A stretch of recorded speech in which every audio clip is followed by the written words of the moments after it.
you bleed green? Are you an ultimate Eagles football fan? Well, you're in the right place.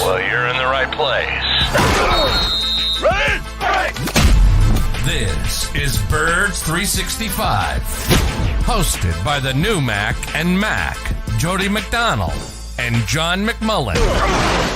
Here we go! Who collectively have covered and talked about more than 50 plus years of Eagles football. Kick off your day with Birds 365. You'll get debate. We love to argue. You'll get the real story from inside the locker room. And you'll hear from some of the great football minds from around the region. You're about to become an Eagles insider. Get in the game. Join Jody Mack and Johnny Mack and join the football community that flocks to Birds 365. Birds 365 starts right now. Welcome to the NFL. Let's go! Let's go! Go!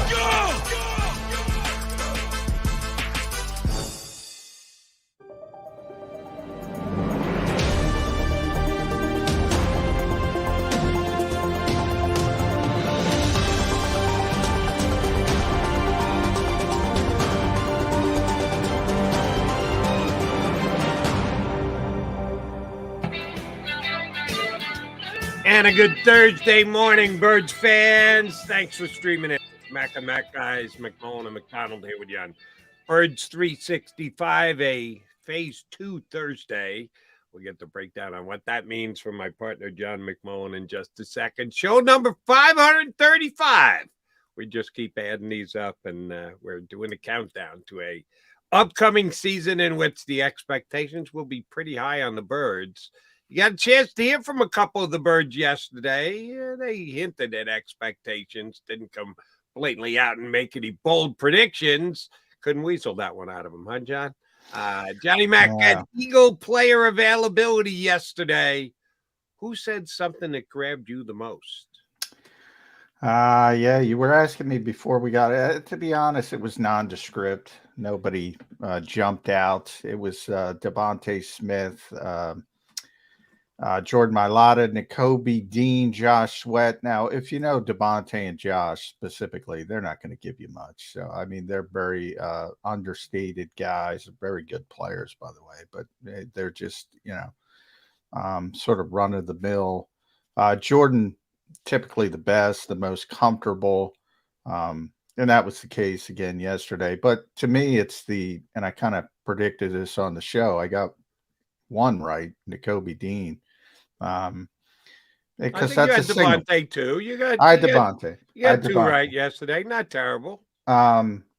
Because of what it signals. It signals. If you know how the Eagles do business, he wouldn't be up there if he wasn't going to be a big part of the team and going to be essentially the on-field leader of the defense. So the signal was clear when it came to Nakobe Dean. Now, he didn't, like everybody else, he didn't say much, but that to me was the most important part, was just the organization signaling that he's the guy, that he's going to be running the defense. And we all knew that, but it's kind of, and again, it's not an official coronation, but if you know how they do business, it's meaningful. Right. We won't know for sure until they put the dot on the helmet.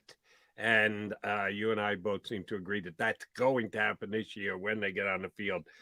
He will be the guy who's calling the signals, which part of it is just transactional, and that somebody's got to be able to take the signals in from the sideline. But there's also faith that they're putting in that individual, that he's going to be able to rally the troops. Everybody needs to be self-motivated on any given play, but there is a little camaraderie to it, that you play as a unit, as a group, and the guy who's actually going to get the signals is a guy that they usually believe is going to be able to be a leader out there on the field, which kind of gets me back to last year and the Nick Rallis and Jonathan Gannon. They couldn't give him a couple more reps than 35 snaps, and he handled that well. Yes, that was one of the questions he got about playing behind Kaiser White and TJ Edwards. They played well. I give them a ton of credit. I'm not knocking either of those two linebackers last year. They did the job. As a matter of fact, I think I give Kaiser White more credit than most. Some think he played well early, and I played pretty damn well every single game last year. I got no issues with the level of play they got from either of the two guys. But I would have liked to see Nakobe Dean get a couple more reps over the course of a 17-game season. He didn't seem to mind it at all that he basically redshirted last year. Well, I think he minded it because he's competitive, but he also understood the situation, which is basically like if they're losing games, he would have been on the field, but they weren't. They kept winning and winning and winning and winning, and you don't fix what isn't broken. Essentially is what it came down to. And he understood that part of it because, you know, he went through that at Georgia, like everybody does at the college, especially at the college level where you have a ton of talent. You got to wait your turn. And then when it's your turn, it's your turn. And I think he understood that. And, you know, it would have been nice to get him a few more reps, no question about it. But I did, you know, somebody brought up a point to me that was probably well suited. You know, they weren't going to sit TJ because TJ was playing too well. So it would have been Kaiser.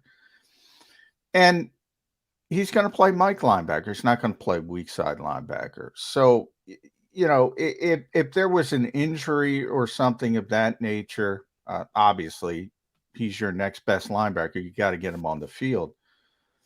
But with Kaiser staying healthy for the entire season, TJ staying healthy for the entire season, do you really want to get him extra reps at a position he's not going to play? You know, that factors into it as well. You know, you don't want to mess with something if you don't have to mess with something. Now, sometimes you only got 53 players. If injuries arise, you got to do it. You got to play out of position. You got to do it. But if you don't have to do it, and you're winning games and you're playing well, you know, why mess with it? They want him to be a Mike linebacker. That's what he's going to be. So what are extra reps at weak side linebacker going to do for him? Maybe a little bit just for a comfort factor, but I do think it was a good point brought up and saying, you know, he's not going to play that position anyway. Yeah, I'd like him out there on the field. Is it less than what he would have gotten as far as experience goes if TJ Edwards came off the field? Of course, that's the position that they were projecting him as, and he will be playing this year. So any reps he would have gotten for Kaiser White would have added less, but it would have added something. And I would have liked a little more of something than 35 snaps that he played last year. That's just me. I think experience would have helped him. Do I think that, oh, my God, there's that much more startup costs because he only played 35 snaps instead of 50 snaps? They'll be negligible at best. But whatever that little percentage is you could have added, I think they could have done just slightly more to get him on the field last year. Because you're right, Eagles were winning. Why do you take somebody off the field when you're winning? Well, you're winning by 2+ touchdowns in the fourth quarter.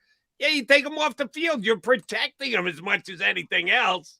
And I think they could have done a little bit more with Nakobe last year. But I'm probably nitpicking, and the guys who made that decision are no longer here anymore. Nick Rallis is in Arizona with Jonathan Gannon. So, yeah, Jody Mack, put it to rest. Don't worry about it. Nakobe Dean's going to be the starting middle linebacker out there, or Mike linebacker out there. Yeah, this is not really a middle linebacker anymore. I shouldn't even use that phrase, but that's what Mike is. So I thought Dean handled himself yesterday. He said he went back to school. He's still working toward his degree. He's a motivated young man, which we like a lot out of Jalen Hurts on the offensive side. I'm not saying Nakobe Dean is going to have the breakout year in his first year the way that Jalen had in his second year as a starter. It's Nakobe's first year as a starter. But I do think I think that is a position the Eagles will not have to worry about much during the year. They certainly won't have to worry about left tackle either. Jordan Mailata got a chance to speak yesterday, and he is not only one of the Eagles' best players, but also one of the Eagles' most colorful players and very comfortable, as you noted, talking to the media. When Kelsey spoke last time, you had Eagle availability. He did talk about how Isaac Seumalo is going to be missed. Now, he's the center and played right next to Isaac. Jordan's on the other side of the line, so their nature in playing together, it's a little bit different the relationship that Kelsey had. Do you think Mailata knows that they've got a question to be answered along the offensive line? Yeah, I mean, everybody does, but they have so many options. I don't think anybody's too concerned about it. But part of that is Jeff Stoutland. You say, well, even if you can't get Cam Jurgens, even if he's not a natural guard and you got to wait for him to play center, and you got to go to Tyler Steen, that's fine. And even if he has trouble catching on, moving outside from tackle to inside a guard as a rookie, you still have Jack Driscoll. You can always default to Jack Driscoll's already played the position and proven he can do it to a certain degree. You also have Sue Opeta. So, I mean, you have all these bodies, and they're working out DJ Fluker, who's played a ton inside a guard in the NFL. So who knows? They might even bring him in. They have so many options. I don't think from that perspective.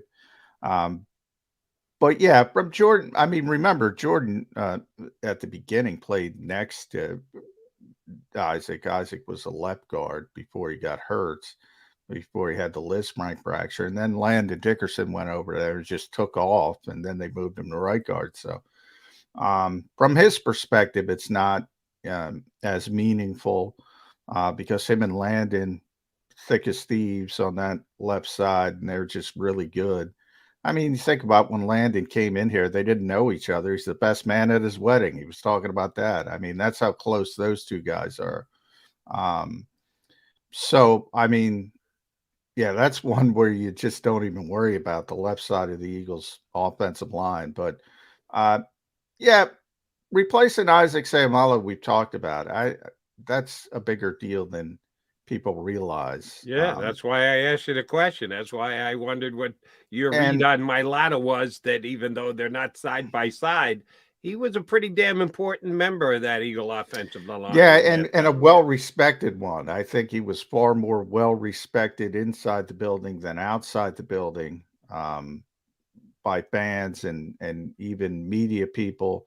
And then inside the offensive line room, even more than maybe in the organization. I mean, they love that guy, Isaac Seumalo. You've heard not only Jason but Lane Johnson talk about him, and but from Jordan and Landon's perspective, it's not as big a deal as it is from Lane and Jason's perspective. Now, the fact that the right guard, whomever it's going to be, is going to play in between Jason Kelsey and Lane Johnson, that's going to help them. So it's going to be fine, but it's not going to be Isaac Seumalo probably, at least early, certainly. And oh, by the way, you ran down a couple of the candidates that they have that are going to attempt to replace Isaac Seumalo, seeing the draft pick, and Jurgens potentially moving to tackle, and Dixon and Opeta. A lot of choices. Drop off is coming. Sorry to say, Eagle fans. Now their job is to minimize that drop off, but they have at least acknowledged that it's a drop off. I think so, since they are bringing in DJ Fluker. Really, a 10-year veteran who's been out of the league for 2 years. If you were good along the offensive line and you thought that you had all the bases covered and there was going to be no drop off whatsoever, why would you bring in a guy who's been out of the NFL for 2 years? Well, hey, they didn't bring him in. They worked him out. He's been working out for a bunch of teams. They didn't sign him yet. Maybe they will. Now he has a history with Jeff Stoutland. He was at Alabama with Jeff Stoutland. That might explain it right there. He former first-round pick. He's played a lot. The most interesting thing to me is not. He wouldn't be being brought in here to compete for the right guard job. I think he'd be brought in here as depth, as a swing tackle. That's a position where they lost Andre Dillard, which nobody talks about because they think Andre stunk, but the Eagles didn't think Andre stunk. And the one interesting thing about Jordan Mailata, and this is why it's interesting, Zach Berman asked him, who's working behind you? And he kind of joked around and said, you want the depth chart, mate? because the Eagles are taught not to give up anything. And for those that have, Jordan Mailata knows all of us. Like, he's one of those players that goes out of his way to learn everybody's name. He knows everybody. He knows who they are. But the people that have been there for a while. And he couldn't come up with the names of the young backup tackles. That I thought that, because of what I know of Jordan, and like, he works hard to connect with people, know people. And he couldn't come up with Fred Johnson, Rod Johnson, Tyrese Robinson. These are the backup offensive linemen. And, he eventually got it. But I thought it just stuck to me. Like, they're not. That probably means they're not opening eyes, is what you're telling us, Johnny Mac. Exactly. Maybe I'm reading too much into it, but I think that's probably why they're taking a look at DJ Fluker. He has played across the offensive line when he was playing 2 years ago. It's been a while. He played across the offensive line, everything, I think, except center. But he did play more time at right guard in the NFL than any other position. And as of right now, the Eagles do not have a returning starter at right guard. They do at their other four positions, but they don't at right guard. So Fluker is, by some stretch of the imagination, after 2 years sitting on the sidelines, down 25, 30 pounds. Oh, he's in great shape. He's in great shape. There's video. He's gotten himself in great shape. I don't know if he can still play, but he's been going the rounds. I'm sure somebody will give him an opportunity. And it could be, like I said, it could be Jeff Stoutland doing him a favor. But they do need, and Jack Driscoll would be played a little bit at left tackle, but I don't know how comfortable you would be if he had to play that for a couple games over a longer span, which you hope he doesn't. But they lost a lot of comfort when Andre Dillard walked out the building. Yeah, they've got a couple of guys that they need to replace on the offensive line. I just was surprised to see DJ Fluker's name there. At one time, pretty good offensive lineman in the league. Was a while ago, out of football for the last 2 years. Johnny Mac and Jody Mac, your Mac and Mac guys here on Birds 365. We got two good guests coming your way. Next hour, we'll have our pal Chris Franklin from NJ.com. But up next, from Bleeding Green Nation and Eye on the Enemy podcast, it's John Stolnis making another appearance here on Birds 365. Do you stream on a Roku, Fire Stick, Google TV, or Apple TV? Now you can watch 6ABC 24/7 with the 6ABC Philadelphia streaming app. And the big story on Action News? Search 6ABC Philadelphia and start streaming today. Go to get your game on. Go for the beers. Go for the cheers. Go for the hit and the hits. Go for the stakes and the stakes. Go to get your parlay on. Go to get your party on. Go for the scene. Go for the screens. Go for the gallery.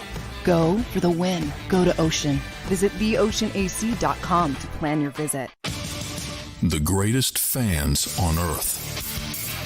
It's a bold statement, but would you expect anything less from Philadelphia? 58 years of heartache creates a toughness, a grit, a resolve not found in most. Sure, our prayers were answered, but now that we've had a taste, we're looking for more. Pondley Hockey, official partner of the Philadelphia Eagles.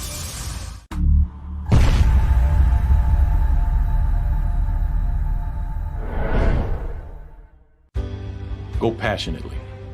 Go fearlessly. Go confidently. Go Birds! Go confidently towards your goals with First Trust, Philly's hometown bank for nearly 90 years, and the official bank of the Philadelphia Eagles. We're focused on getting you over the goal line. So go with conviction. Go with trust. Go Birds! And go forward with us by your side. First Trust Bank, the official bank of Philadelphia dreams. Oh, and go Birds. All right, did you know I was the mommy slam dunk champion? Really? Yes, really don't sound so surprised. Let's see it. Oh, you're ready. All right, here we go. Let's hear the crowd. So go to right, I go to left. Fake a mom. Mama, go up, mama! She did it. Again? You can't avoid gravity, but United Healthcare can help you avoid financial surprises by helping you compare costs and doctor quality ratings. United Healthcare. Uh-huh.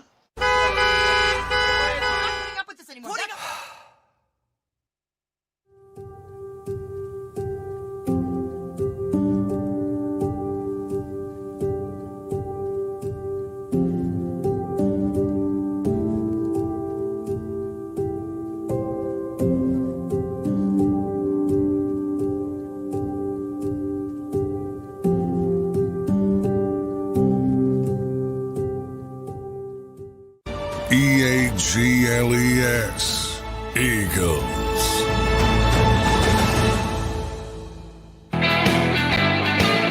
You've got John McMullen, Jody McDonald, and our buddy John Stoltz.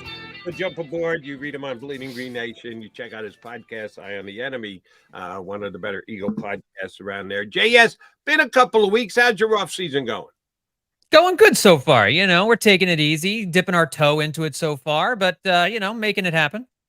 Okay, since Trey Turner at least put a smile on your face. Yeah, there we go. Yeah, for one day at least, right? Exactly. I saw Season Saber. Are we going that far, John? Season I would say with. maybe season altering. I think I'm ready to go maybe there, but season saving, it's still May. I like That's the what I altering thought. aspect. I said that's kind of early, but yeah, you know, get excited. John, your last either your last post or one of your most recent posts talked about the Eagles being very popular this year. Explain what you meant by that. Well, we've been doing some polls at SB Nation through various teams, and some of those teams have been asking their fans what game are they most looking forward to on their schedule. And we pointed to one from the New England Patriots where they listed about, and I think roughly a third of the fans, and it was by far the number one vote, had the Eagles as the opponent they're most looking forward to seeing at their home stadium this year. And as you look around the league and you see how popular the team has become, I know in a lot of cases the Eagles are seen as the heel of the NFL right now for whatever reason, but they're the team that everybody's gunning for in the NFC. They've got stars littered throughout the roster, and it dawned on me, this is going to be one of the most popular teams in the NFL. I mean, I can think you could reasonably assume that Kansas City Chiefs might be a little bit higher on the list, given the fact we're looking at a potential dynasty there. But with the way the Eagles played in the Super Bowl, all of the noise they've made in the offseason, with all the additions that they've brought in, the draft that they had, opponents the fan bases might not like the result at the end of the games, because I think the Eagles are going to be favored in a vast majority of their games this year. But you talk about an entertaining team, an entertaining product to come into your stadium. Teams are going to be looking at the Eagles as a measuring stick, and the fan bases are going to want to see how their teams measure up to the Eagles. And so I think if you look at fan bases throughout the NFL, the Eagles coming into their home stadium, that's going to be a marquee ticket all season long. Yeah, I agree with that. There's Jody asked me, probably from your piece, you asked me that earlier in the week. Why are the Eagles going to be heels? And I agree, the Eagles are going to be heels, but it depends on your definition. Look, fan bases outside the Delaware Valley can't stand the Eagles fan base. It's got nothing to do with the popularity of the team. So they're always heels. That's how I kind of look at it. Now, from a media perspective, the Eagles are going to be extremely popular because they're going to be a very good team, bunch of good guys. We're just talking about Jordan Mailata. We know Jason Kelsey, Jalen Hurts. Hard not to like these guys. They do things the right way. So I think it's kind of, a sliding spectrum. I think there's a lot of respect for this organization around the league. People keep pilfering from it when they can.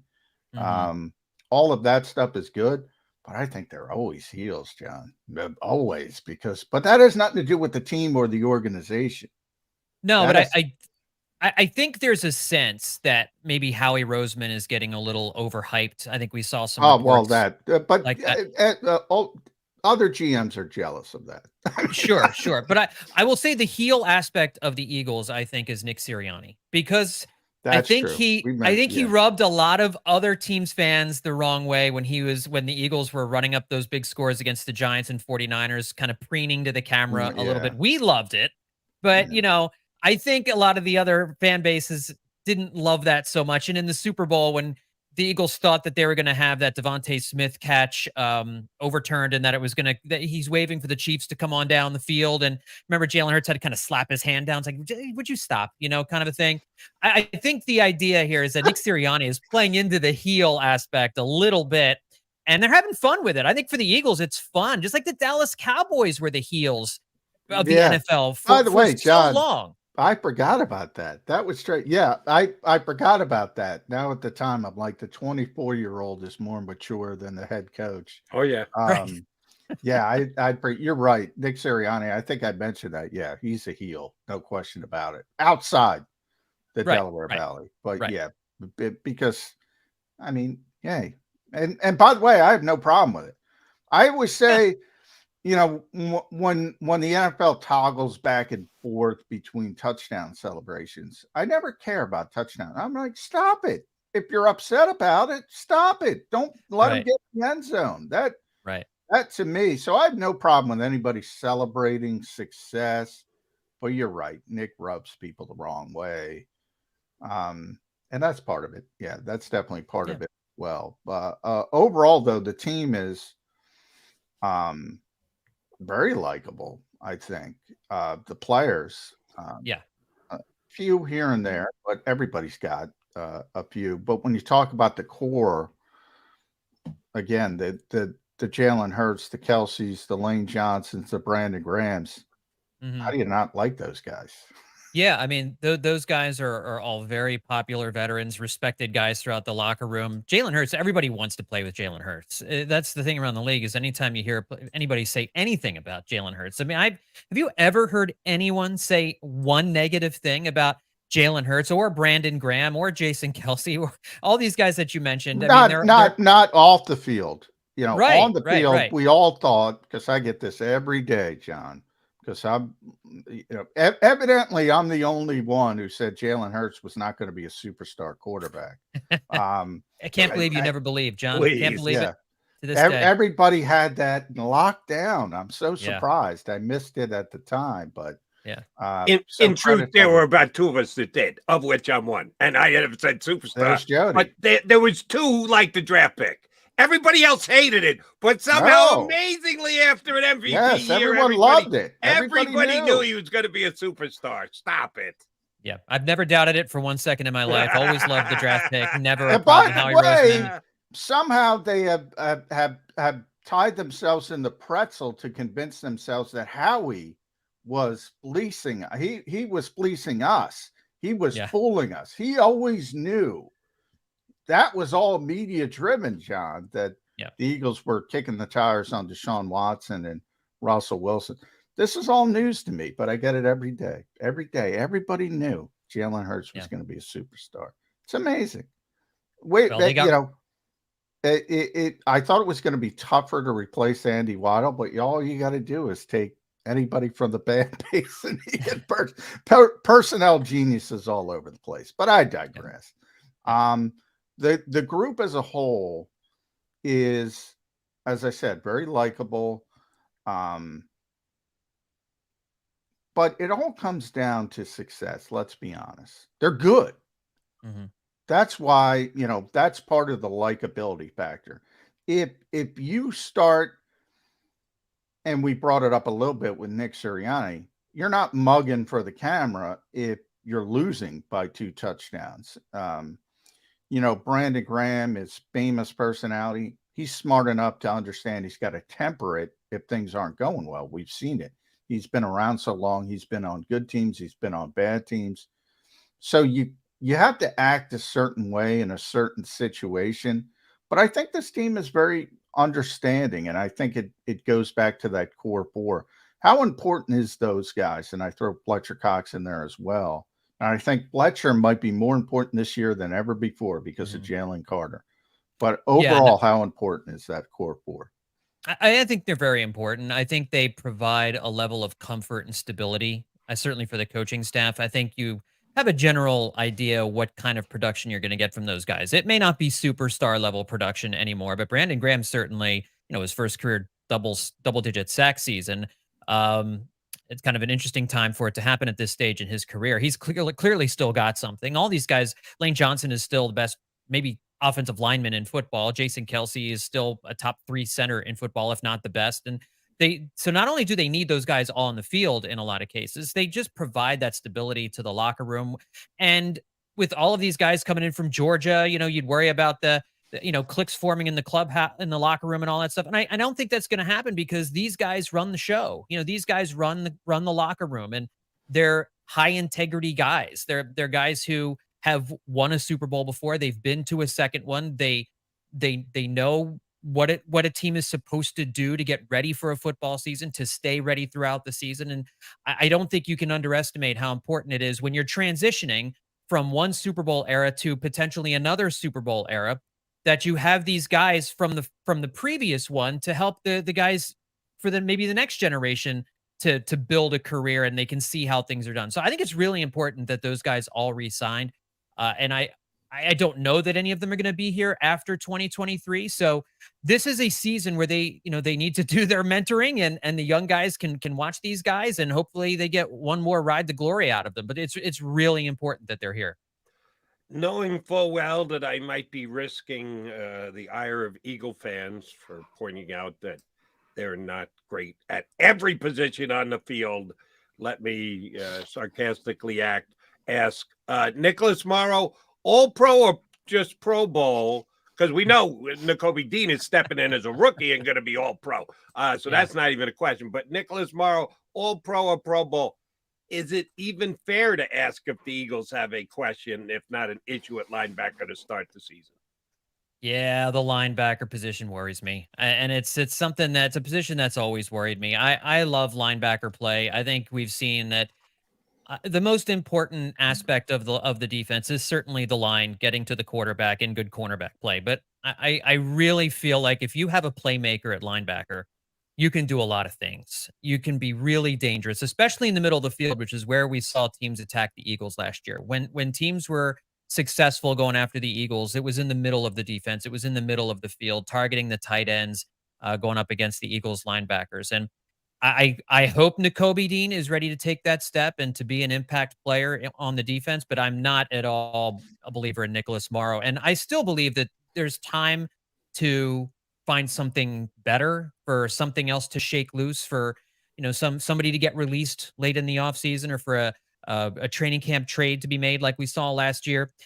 Given how late in the summer it took for the Eagles to become fully formed, I'm not stressing about that just yet, because I feel like there's still time. And I know Howie Roseman is a guy who works the phones. They are on top of what every team is doing around the NFL. It wouldn't at all surprise me if they have 1 or 2 or 3 names of guys that they are keeping an eye on, thinking this guy might get dropped. Look at their roster. Look at their depth chart. I don't think they have room for this guy. So maybe you are starting trade discussions, or you're keeping an eye out for somebody to get released. I do think they are weak at linebacker right now. I think if you are going into the season banking on Nakobe Dean to be an impact player, you're using hope as a tactic. That's, generally speaking, not the best way to go. Sometimes it works out for you, but most of the time you end up getting disappointed, and then you've got to make changes on the fly in the middle of the season. So I do think they need something at linebacker. I think Nakobe Dean should start. I think he should be given that opportunity, but Nicholas Morrow they need to get something a little bit more reliable. To answer Jody's question, Pro Bowl alternate for Nicholas Morrow. I don't want to go too high. I don't want to go Pro Bowl. That's fair, so he'll John. probably be I appreciate your fairness. A Pro Bowl alternate level player. You're right. It's a sober analysis. Yeah.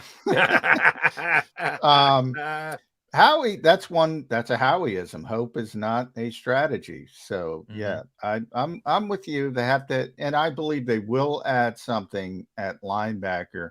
Now, one thing I've heard, and I think most of it is because a lot of people don't understand, linebacker doesn't necessarily, all-pro linebacker doesn't necessarily equate to linebacker, but that's how Nolan Smith is labeled, much like Hassan Reddick is labeled as a linebacker.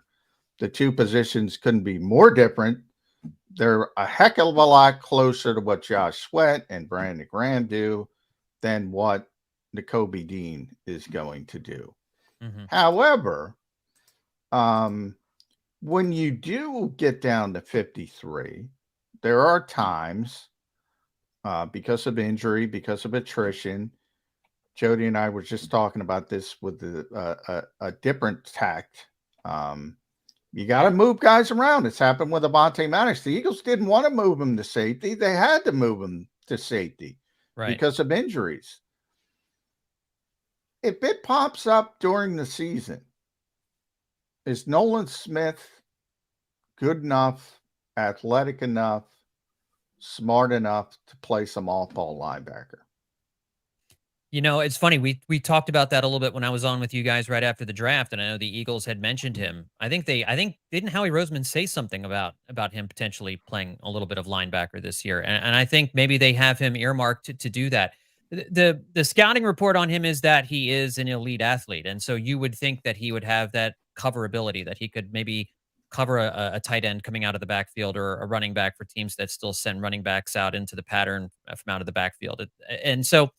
I don't know enough about him to say for sure if he could lock that down, if he could be a guy who you'd want doing that, starting in that position for 5-6 weeks in a row. We'll get a better sense of that in training camp about how quick he moves, how well he does adjusting to that. I imagine they will give him reps there, and I would like to see him in some games in the preseason to see if he can hang with that and see if he can handle it. It would certainly give them another tool in their tool belt. They wouldn't have to go out and they wouldn't have to make a trade. They wouldn't have to sign anybody, but I think the OTAs, maybe they'll get a little bit of a sense of that. I don't love the idea. I'd rather see him just pin his ears back and be a pass rusher, which is, I think, what they drafted him for. It's what he did best in college. But like you said, at the NFL level, when you've got a full roster and you've got lots of players everywhere, he might be more useful to them in his rookie season, and he might get more playing time as a linebacker rather than as an edge rusher. And maybe you can use him in both ways. So it's nice to have some guys who are athletic enough that you could think about doing something like that. And I think he's one of them. Johnny, yes, from time to time, Johnny Mack and I have fun with the Eagle fans here on Birds 365 and pick on them a little bit. And let me say, the Eagle fans and the other 31 teams in the National Football League as well, fan bases, when guys like Devontae Adams' name gets thrown around or DeAndre Hopkins' name gets thrown around because they're not happy at their current. Let's get him. He'll be a perfect fit with the Eagles. Well, them and every other fan base. Everybody wants the superstar players. They don't care about realistically or not. And I don't think there's any chance Eagles get either of those two wide receivers. But let me go here. Let's say A.J. Brown severely turns an ankle week 1, and it's going to be lost for a month. What are Eagles going to do at wide receiver? Specifically replacing a guy on the outside. How do they reconfigure the options that they have at wide receiver? It's going to be a drop-off. We all know it's going to be a drop-off. Only the blind Eagle glass covered fans think that, we'll be perfectly fine. No, they won't. But if the drop-off is going to be held to a specific level, not good, but not, oh my God, drastic. We stink now at wide receiver. The Eagles have enough depth at wide receiver outside going into this season in your mind. No, I don't think so. I mean, if Brown and Smith are healthy, then I think having Zacchaeus and Watkins as your 3 and 4 probably work. But I wonder, you could probably say that about any team that has 2 Pro Bowl wide receivers. If one of those guys goes down, there's probably not another guy that you would feel really comfortable starting on the outside and saying, all right, fella, here's 11 targets, go get them. So, I mean, it's not a unique problem to the Eagles, I don't think. That being said, if Brown goes down or Smith goes down and it's going to be a lengthy injury, you would not feel comfortable having Quez Watkins as your other outside receiver. And I think he'd be the guy. I don't think they would put Zacchaeus as the outside. He seems like a strictly a slot guy for the Eagles. So you're banking on Quez Watkins bouncing back. And essentially now you have your 2021 wide receiver core back in place, with the exception of Jalen Reagor not being there. So Watkins could he improve? Sure. Is that something you can bank on? Absolutely not. So it would depend if, if DeAndre Hopkins is out there and he's available and you lose one of your top 2 wide receivers. I think the Eagles understand they're in the mode. The window is open right now to get back to the Super Bowl and win it right now. I could very easily see them giving up capital from the 2023 or 2024 NFL draft. High, first round pick capital, second round pick capital to fill any position that they feel is vital. Like if Darius Slay goes down, what do you do at cornerback? Do you go out and do you trade a first round pick or a second round pick to help get you a star cornerback to fill the void? They're in that kind of a position right now where they need to be really aggressive. And so to answer your question, if Brown were to go down and those guys are on the trade mill, yes, I would absolutely get aggressive in going and grabbing one of those guys because time is now. Time is right now to strike while the iron's hot. Yeah, and I agree with your sort of sentiment, John, but I want to emphasize that's post-catastrophe. Right. Post-catastrophe. Pre-catastrophe, you can't legislate injuries. I talk about it all the time. So you have to build a roster. Yeah. If DeAndre Hopkins loves Jalen Hurts so much, he would actually come here, and he wouldn't, but I'm going the Jody Mack route, hypotheticals, and says, you know what? I'll play for $5 million. Just because I want to play with Jalen Hurts. Would you go down that route and put those 3 names in the same receiving room, understanding the traffic issues? There's only so much to go around. This is a 5-time All-Pro player. Probably not going to be happy with Quez Watkins's 2 targets a game. Yeah. And it doesn't have to be DeAndre Hopkins, as Jody pointed out. Devontae Adams is ridiculous. That's the best receiver in football. But, when OBJ was out there, well, why not bring in OBJ? There's a science to roster building, isn't there? You got to fit guys into roles. Yeah, and I think the issue with that is we were just talking about the linebacker position. If they wanted to upgrade the safety position, offensive line could probably use another body, just to kind of have a depth. They really do miss Andre Dillard. I know you guys were talking about that before I came on. I mean, if you add another star wide receiver, then I think you might be getting diminishing returns at that point because yes, they'd be very hard to defend, but is AJ Brown getting the ball enough? Is Devontae Smith getting the ball enough? The new guy you would get, is he getting, there's Dallas Goedert, you've got some receivers out of the backfield that you can put out there. I think I love the idea of adding that guy, but then I worry about you becoming unbalanced. And I think one of the great things about the Eagles roster last year was that it was very balanced. They seemed to have the right amount of talent at every position virtually throughout the team. There were a couple spots where maybe you would have liked to have seen a little bit more.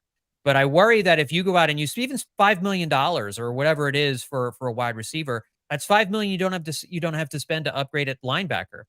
And that's $5 million you don't have to upgrade an offensive lineman and to fill other holes in at safety or wherever. So I would be reticent to doing something like that because it also depends what would you have to give up? Would it be a good idea to give up a first round pick or a second round pick to go get, we'll use DeAndre Hopkins as the name here, to go get somebody like that when he would kind of be superfluous, maybe? I mean, are you getting enough out of him to justify that? I don't know that you are.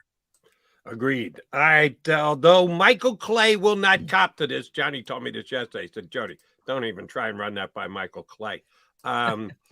Did the NFL do the Eagles a favor by instituting this new fair catch on kickoff rule, seeing as last year, and I'd love you to tell me if they added some special team specialist that I didn't realize during this offseason. Kickoffs were not a strength of the Eagles, either returning them and or covering them.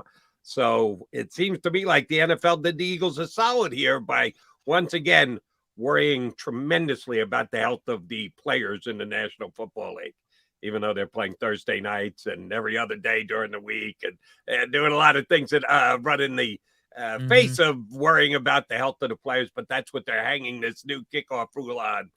Did it help the Eagles for 2022 in your mind? Well, I mean, from what I understand from the rule, and correct me if I'm wrong, it's the returner's option to decide whether to catch or not. And so if the Eagles are weak covering kickoffs, why would you fair catch?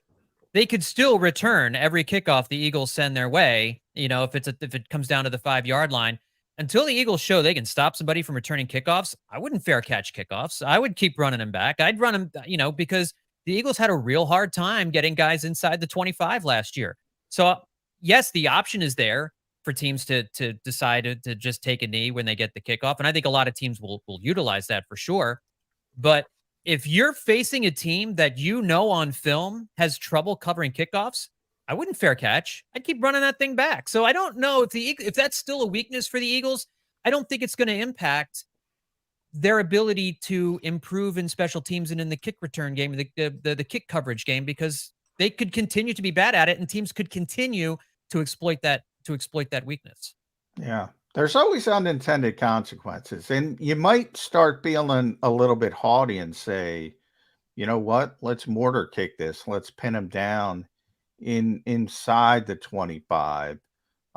Try to get them to make that decision. Maybe they make the wrong decision. But if you can't cover, as John pointed out, you can't cover. And whether it's Cordero Patterson or some rookie, you can't cover. You can't cover. So they better get. Who's the guy from the Patriots again, Johnny, that you like? Oh, Marcus Jones. Yeah, I love. I wanted him on. I wanted the Eagles to draft him.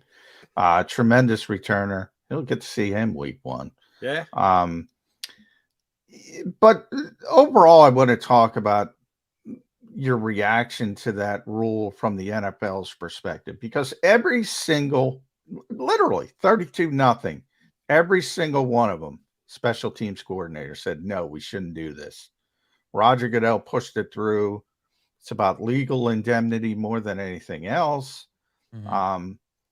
What is the NFL's end game as far as the kickoff? Do you think we're just en route to where it's going to be banned, or they're trying to save it in some form while protecting the glorious owners and having to pay out in some kind of legal settlement down the road? And why is it kickoffs? Why only kickoffs? Yeah. Well, I mean, because it's kickoffs, because that's one thing you can control. Like on a punt, teams have to, unless you're going to allow somebody to throw a football downfield like you do in street football, that's when it's 4th down, that's really the only course. They can't ban the punt. I don't know what you do unless you just make teams go for it. Make them go for it. Force them to go for it. Yeah. And I think that would be too radical a shift for even the NFL. But with the kickoffs, that's something you can do away with. You can just say, I think what they're trying to do is thread the needle here. I think they're trying to avoid brain injuries. I think they're trying to cut down on the number of injuries out on the field, even if it's not head injuries, guys colliding. They're trying to avoid as much as possible guys running full steam into each other from 40 yards away. And that's one of the kickoff is really the last place where we see that a lot. You don't see safeties running from deep in the middle of the field like Brian Dawkins did when he smashed Algie Crumpler in the 2004 NFC Championship game. Those plays are out now. Good reference there, John. Yeah, that's a good. I've pulled that out of my pocket. But yeah, no, it's funny because the NFL used to be about that, right? Those collision hits, the Sheldon Brown on Reggie Bush hit in the Saints playoff game. The NFL used to really pump those things up, and now they're fleeing from that because of the brain injury issues, and it's understandable. Indemnity is one thing. They want to keep players healthy. They want to keep players safe. I think the DeMar Hamlin situation last year, even though that didn't happen on a special teams play, they want to avoid having another instance like that on the field. And as rare as that is, and as unlikely as that is, they want to just kind of eliminate all that kind of stuff. So I don't think they're ready to just do away with it, but I do think it's a step in that direction. And I kind of believe that probably in 5 or 10 years after a touchdown or a field goal, you're just going to see teams put the ball on the 25-yard line and go and just get rid of the kickoffs entirely. And then I don't know what special teams coaches are going to do for a living. Was it you, Jody, who brought up yesterday commercial breaks, though? They can't get rid of those commercial breaks. They'd still be there. It takes time to walk the ball all the way down to the 25-yard line. That's true. Instruct your officials. Saunter when you're out there, guys. We got to get CBS, NBC, Fox. They're hey, you guys remember Algie's brother? there was another Crumpler. Great name, by the way. Yeah, I don't. Algie Carlester Crumpler. You remember Really? him? Wow. No, I do not. That's a good pull. I thought Algie's brother was Moss, but that's just a scientific Carlester reference. Crumpler. Yes. All right, Johnny, I need a prediction from you, crystal ball, tea leaf type thing. Week 13, Eagles 49ers, Lincoln Financial Field. As of now, it's scheduled for Fox at 4:30 or 4:25, whatever, John. If it's not 1 o'clock, John McMullen's not happy about it. Let me suggest there is a chance that the time is moved. Okay. They really bend over backwards for their new billion-dollar pals at Amazon and let them select that for a Thursday earlier in the week game, or maybe a more logical movement to Sunday night rather than 4:25, 8:30 to NBC, because I don't need to even look at the rest of the schedule. There's not a game on there that's going to be better than 49ers Eagles. And if NBC has got the ability to do so, they go, oh, yeah, give us Eagles 49ers. When we know where, but when, what day and or time will 49ers Eagles week 13 be played? I look at the, you mentioned the money. Amazon Prime, certainly. It's a nice extra little boatload of cash for the NFL. Big boat. NBC. Big boat. But I say, if that's a big boat, NBC is a Carnival cruise ship, right? That's a monster. And they're going to win out. If they want the game on Sunday night, it's going to be on Sunday night. Or if ESPN wants the game on Monday night, it's going to be on Monday night. And I think it's far more likely that I think people would lose their minds if that game got shifted to a Thursday, because you don't want those two teams in this marquee matchup playing on a short week where, maybe there are some key players who are nursing injuries. You don't want them to have to miss that game in order to squeeze it in on a Thursday night to satisfy Amazon Prime. So no, I think if they move that game, if that game gets flexed, I think it gets flexed to a Sunday night or a Monday night to really showcase those players and get the maximum number of eyeballs on that game as possible. Yeah, I think I have to check it in the break. Albert Breer had a good schedule report there, and one of the issues with the schedule was, and why it took so long and they weren't publicizing it like normal, because they had so many masters to serve now, and everybody, they got to make everybody happy. And as you mentioned, John, the status of Amazon, it's big, but it's not NBC. I believe that's one game that Fox fought for and, protected. So I don't think they're moving it at all from that perspective. I think there were certain games that they locked in for everybody, Fox, CBS, and NBC. I believe that's one of them, not 100%, but I think that's one Albert reported on. So there's going to be, when we think about flex scheduling, there's going to be games that you might look at and say, well, this is a big game, they got to move it. But they're not going to be able to move it because they promised it to said network. And kind of want to expand that out to ask you this, John. Have they gone too far with all these different cooks in the kitchen when it comes to not only the schedule, but the days? And we have Black Friday football now. We have, we're going to have 3 games on Christmas. It's going to be interesting to me if Christmas is on the Tuesday coming up or a Wednesday. Are they going to play NFL football on a Tuesday or a Wednesday scheduled? Do you think they're going too far? Because one of the great things about the NFL that fuels its popularity is the scarcity, right? Baseball, they're playing every day. Yeah. Basketball, 82, on and on. So many games. Football, it's an event. Are they making it less of an event? I think they are. I think it's a recognition, though, of changing viewing patterns. I think you're seeing younger generations. They don't go to the TV on a Sunday afternoon and sit for 3 hours and watch a game anymore. A lot of times they are, they're playing video games or they're out with friends or whatever. And so it's I think the NFL at some point is going to try and have football on every day in some capacity, which is brutal. And I don't know how that would possibly work, but they're certainly trying to get it on as many days of the week as possible right now. I think universally, aside from having something to watch on Thursdays, everybody understands that Thursday night football is just kind of a bad idea, with the exception of on Thanksgiving. So, but yet it's here and it's here to stay and it's growing.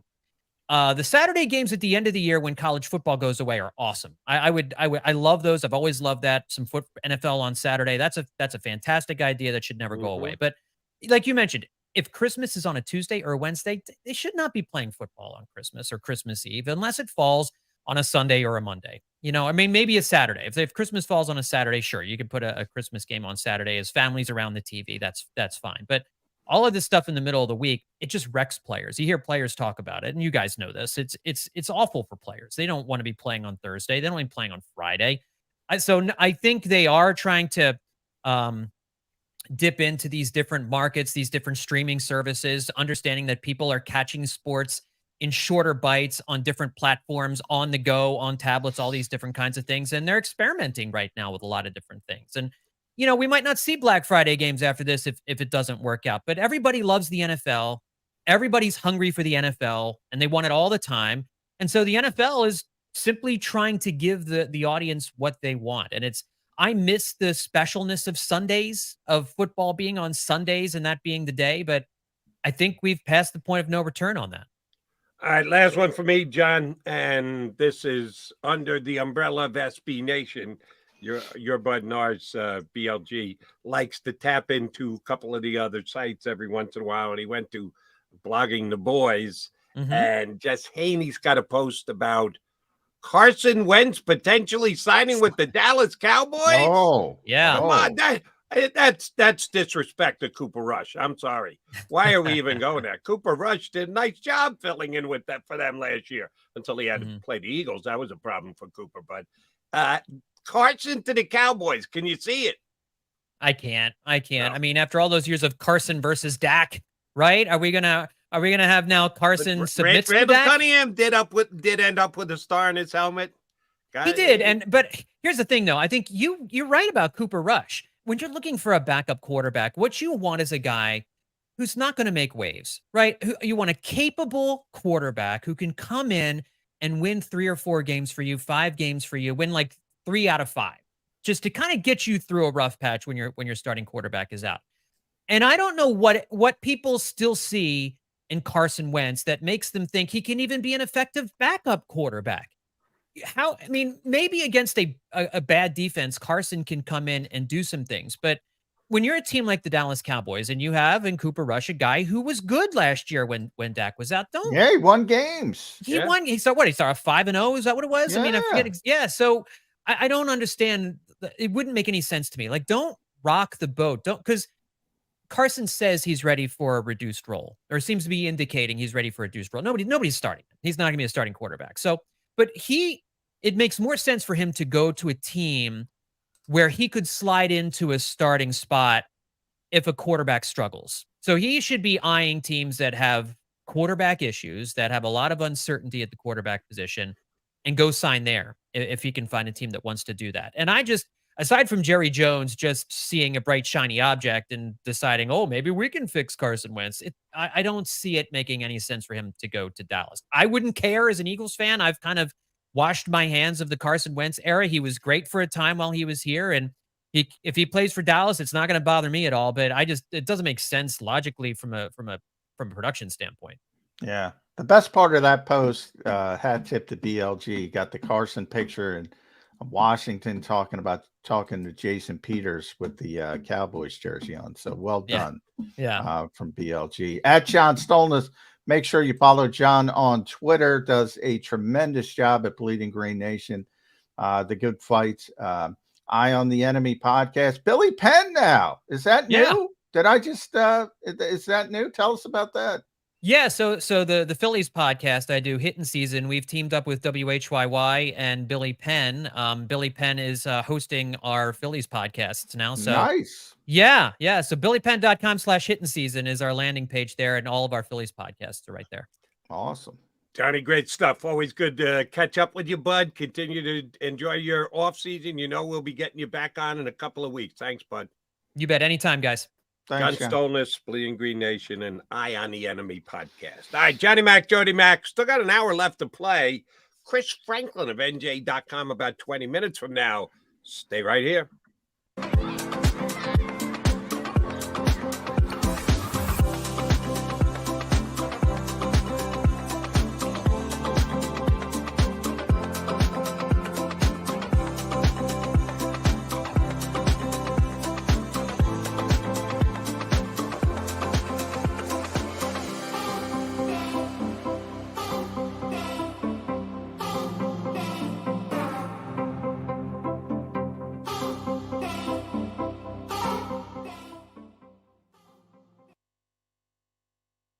Heading down the shore, have a ball once more. Here, imaginations run wild and time stands still. Because here, you can find the best of the Jersey Shore, all on one 5-mile island. So leave the old you behind and get lost in the woods. Wild, wild, wildwood days.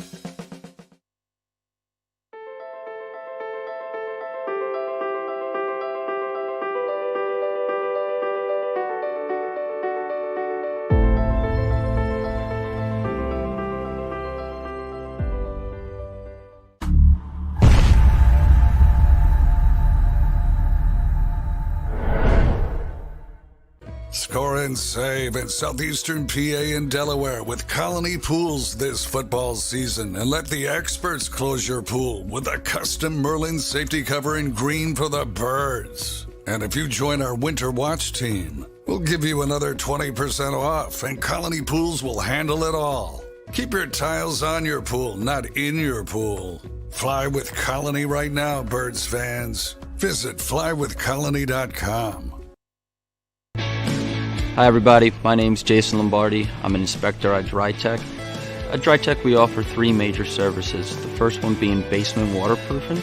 The second service we offer is foundation and structural repairs. And then the third service that we offer is mold remediation. If you feel you are having a waterproofing issue, give DryTech a call or check us out online.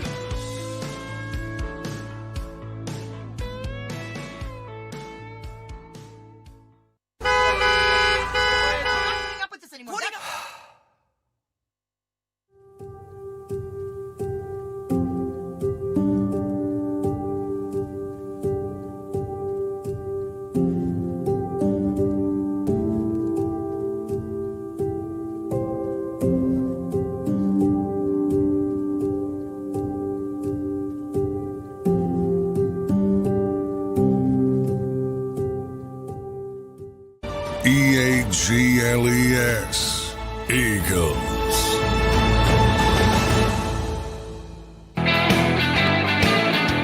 John McMullen, Jody McDonald, Mac and Mac here with you on Birds 365, the Thursday before Memorial Day weekend, which we found out yesterday. We will be off here on Birds 365 on Memorial Day. Sorry, we're taking a holiday. I know we call ourselves Bird 365, but we do. Yeah, we always get that quip when we have a day off. Where, how dare you call yourself 365? Yeah, we don't take every single holiday. That refers to the YouTube channel because you can access the interviews and everything we do 24/7, 365. That's what that refers to. But nobody does more Eagle stuff than us, Jody. Nobody. Yeah, but how dare you take Memorial Day off, John McMullen? Shame on you. Yeah, we'll be off on Monday. Hopefully everybody is enjoying their Memorial Day weekend. And as a matter of fact, yours truly is going to be off tomorrow. When long weekends hit, guys like me, Mr. Fill in part-time on the radio, I get extra work. So yours truly will be on WIP tomorrow morning, filling in for John Ritchie, ex-Eagle John Ritchie. So they got an Eagle Birds 365 guy filling in for a former Eagle. Yeah, there's a little difference between John Ritchie and I. He was an actual player. and could probably still play a little bit. Nobody will ever confuse me with an NFL player. But I'll be filling in for him on the radio. That I think I might be able to pull off. So I'm heading down to the Borgata tomorrow to do the show with Joe DeCamera. So in my stead here on Birds 365, you'll get one Robbie E. Rob Ellis will be on with Johnny Mac tomorrow. So feel free to be here tomorrow leading into Memorial Day weekend. But yeah, then for Memorial Day, they're actually letting McMullen and I have a day off, which is very nice. We thank the good folks at JAKIB Media, Krause and the crew. Thank you very much for a day off. All right, Johnny Mac, this is the time of year we're looking at phase 2, phase 3, little workout, just fine-tuning, getting things rolling and the like.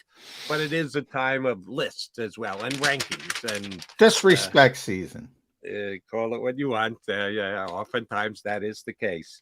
The Eagles, here's one where the Eagles don't have to worry about being disrespected. Don't know if you saw this on ESPN. It was yesterday or the day before. I don't know which. The way too early 2024 NFL draft ratings, rankings, listings. Now, I'm not talking about the players who could be going in those specific positions. I'm talking about the teams that are in the NFL right now. So you're looking at the rosters as they are, and we know there's time to change, and we're still believing the Eagles are going to upgrade at linebacker between now and week 1 of the NFL season. But you got a pretty good grasp of what teams have what rosters at this time, so you can look in your crystal ball and project how they're going to go. The teams that will be drafting in what order for the upcoming season. Johnny Mac, did you see this? I did not. Then don't look it up. Put that mouse down. Don't be looking it up right now. I'm not looking. I couldn't find it if I wanted to find it, Jody. What team do you think will be in possession of the number 1 draft in 2024? Ooh, number 1 overall pick. Who's really bad?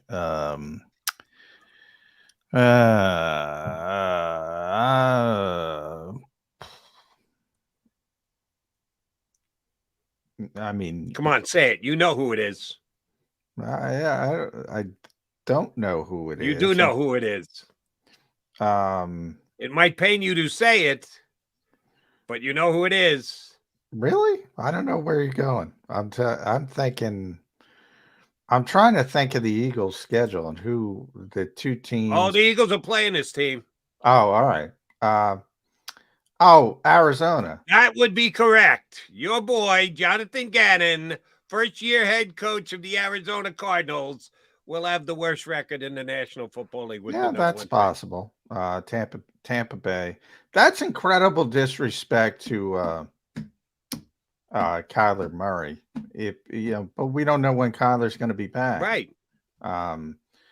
If the assumption is that's an interesting conversation for me, because it seems like everybody's like, I forget who you mentioned. We had a disrespect season list yesterday you brought up where it was ranking the quarterbacks.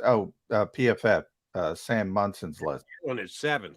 And he assumed that Colt McCoy is going to be the starter. So he rated Colt McCoy, but he assumed Brock Purdy is going to be the starter. So he rated Brock Purdy. I don't get why the assumption, Kyler's not going to play, but Brock's going to play. That's number 1. But number 2 is, boy, people are disrespecting Kyler Murray. He is talented. And I feel like people are off his bandwagon before the injury, number 1. And I feel like he's settled into people forget how good he was before, when Arizona was 9-0 under Cliff King. That's true. We're only a year and a half removed from them being 9-0. And he was, the Cardinals are so good. The Cardinals are going to do this, and the Cardinals are going to. And obviously went off the rails, and he's got his issues, and we all know about the contract clause and all that. But man, I mean, he's going to win some games by himself if he's out there. Similar to everybody's high on Justin Fields. They're very similar in the fact that they're going to make plays no matter what's around them. So I don't know. It's interesting to me how people shift. It's an interesting sociological study, shall we say. But yeah, I don't think they're going to be a good team. And I don't know why people think I'm head over heels rooting for Jonathan Gannon. Trust me, I won't think about the Arizona Cardinals more than 2 times next year, and one of them will be when they're playing the Eagles. I think they'll be fine ultimately down the road, but they're going to be a bad team this year. I think that's fair to say. I think they could very well have the first pick in the draft, which is going to be very interesting because then the true Kyler Murray question comes into play. What the hell do you do with him? If you got the number 1 pick and you think a Caleb Williams or a Drake May is worthy of being taken in a spot like that, well, you already got a quarterback you're paying $200 million to. How the hell Well, do you get obviously around you're that? taking another quarterback. All these people think he stinks, so you got to take another quarterback, right? You got to take Caleb. Except you talk about what the Eagles had to do with dead money cap hit with Carson Wentz back when. Oh, it never happened. $30 million. You know what the dead money would be on Kyler Murray if they either had to trade him or cut him? That would be that would be record setting. That would be changing the face of the National Football League and how dead cap money is looked at. But we're getting ahead of ourselves there. But I don't want to get too far ahead of myself on the list I was giving you, McMullen. If the Cardinals are going to be the first pick in the draft, who's going to have the second pick of the draft? Tampa Bay. They have, as per the ESPN ranking, the third pick in the draft. So you're close. Good one on that one. Who do you think has the second pick? I got to go to the AFC at some point, right? Yeah. Threw out 2 NFC teams so far. I still think Indianapolis is going to stink. They would have the 4th pick in the draft, so things not all that good for the former Eagle coordinators. Yeah, Shannon's got the first pick, and our buddy Shane Steichen's got the 4th pick, the 4th worst team in the NFL. Yeah, typically when you get ahead, and Nick Sirianni admits this, man. He came into a good spot because while the Eagles had a bad season, they had a great offensive line and a great defensive line, but things went astray from an injury perspective, and all of a sudden it defaulted back to being a great offensive line and a great defensive line. Usually when you're a first-time head coach, you take over the Arizona Cardinals or the Indianapolis Colts. So Nick admits he lucked out a little bit, and he did. But yeah, they're both, Jonathan and Shane are gonna have some issues this year, no question about it. But you still haven't given me the team that's going to have the second overall pick in the NFL draft. Oh, I thought we got him. No. It's not Tampa. It's Bucks not. are 3, Colts are 4, Cardinals are 1, someone at 2. You haven't told me yet, Johnny Mac.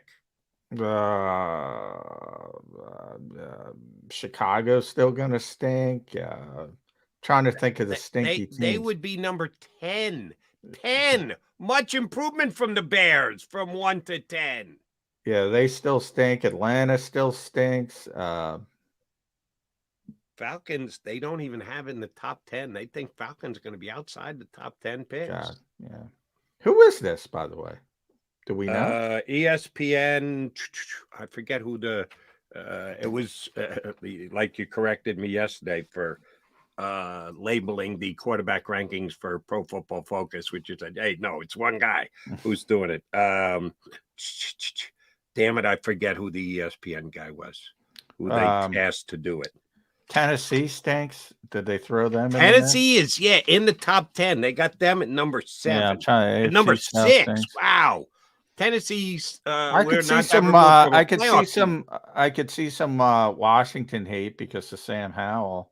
The Washington Commanders are scheduled to pick, at least as per this prediction, 8th in the upcoming draft. Who am I missing that is this bad? Another one of those new head coaches who that's the reason why he got the job, because they were a bad football team and they'll probably be bad again next year. I'm drawing a blank. Give it to me. Drawing a complete blank.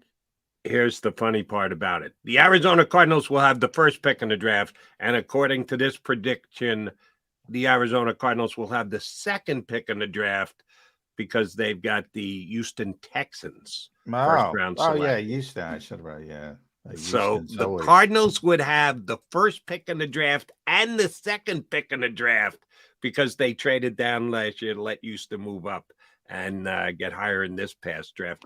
That's pretty damn good. Your boy Jonathan Gannon might suffer this year coming into this season, but there could be benefits at the end of it. If you got the first pick in the draft and the second pick in the draft, man, you could do some wheeling dealing up there. You could get Caleb Williams and Marvin Harrison Jr. in one fell swoop.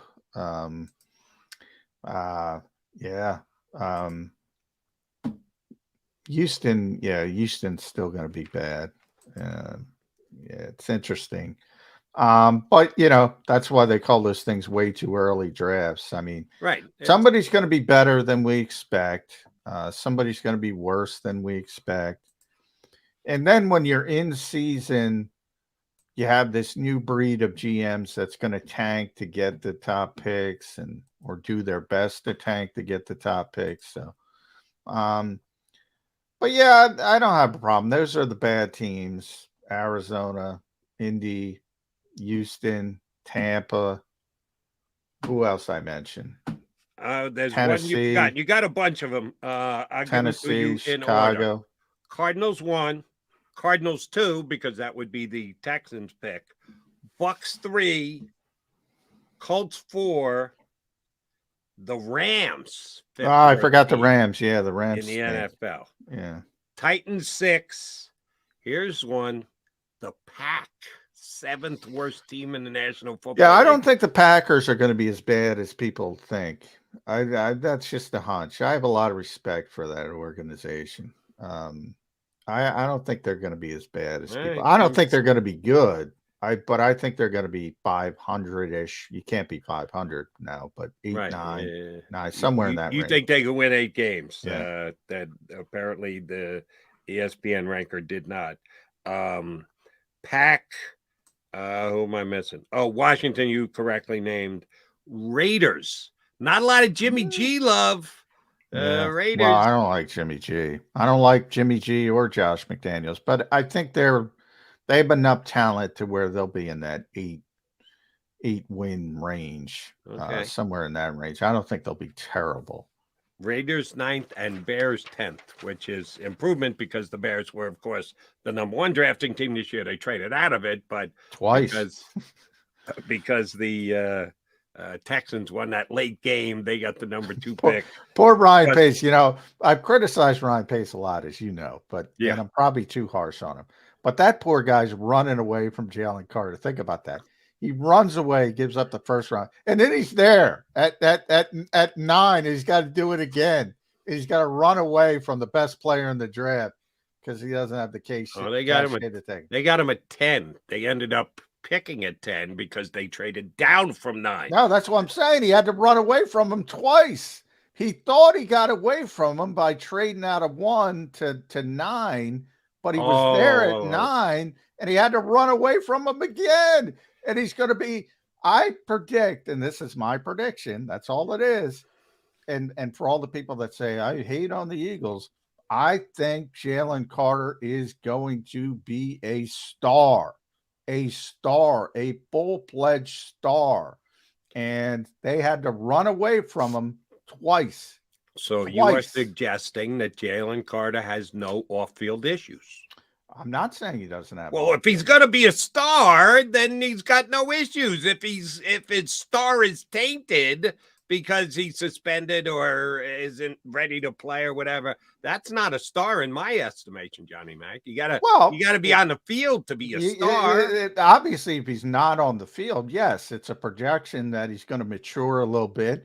He's not Al Capone, as I said. He's not some kind of lifetime criminal. He's got some driving issues. He's got some ticket issues. Obviously, a very tragic situation, but this is not a kid that's going out robbing liquor stores. I mean, he's got some immaturity issues. I think he'll fit in well.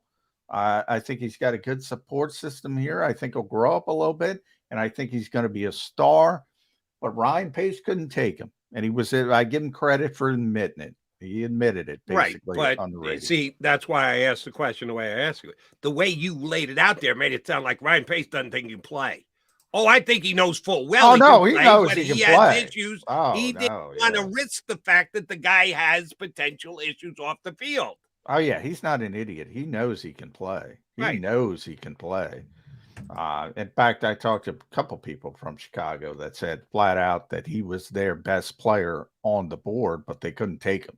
They couldn't take him, and they knew they couldn't take him. And he admitted he couldn't take him. And that's part of the advantage Howie Roseman has. So we all agree on the skill level of the player. The question is, will there be any off-field issues? If there aren't, the Eagles got a stone-cold steal at number 10. But that is something we'll evaluate over the next coming, decade or so. Jody Mac here with you on Birds 365. I see in our green room, he's got the T behind him. We've got our pal Chris Franklin jumping in. I don't know if he's trying to make a religious statement or Franklin's not that's a temple. the Gloucester. He's not a I temple believe it's guy, the, is he? No, the Gloucester County Times. Is it Gloucester County? I don't know. T Something for Temple. Yes, he's given the University. No, that's the old Gloucester County Times T.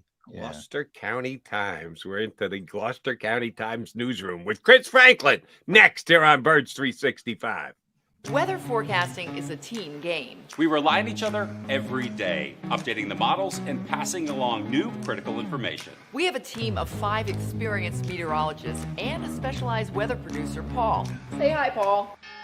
Sometimes what I see in the model, Cecily could see something different. That's when we come together as a team to make our most accurate prediction. And all of this backed by more than 100 AccuWeather scientists. It's a team game. And we have the best team in town.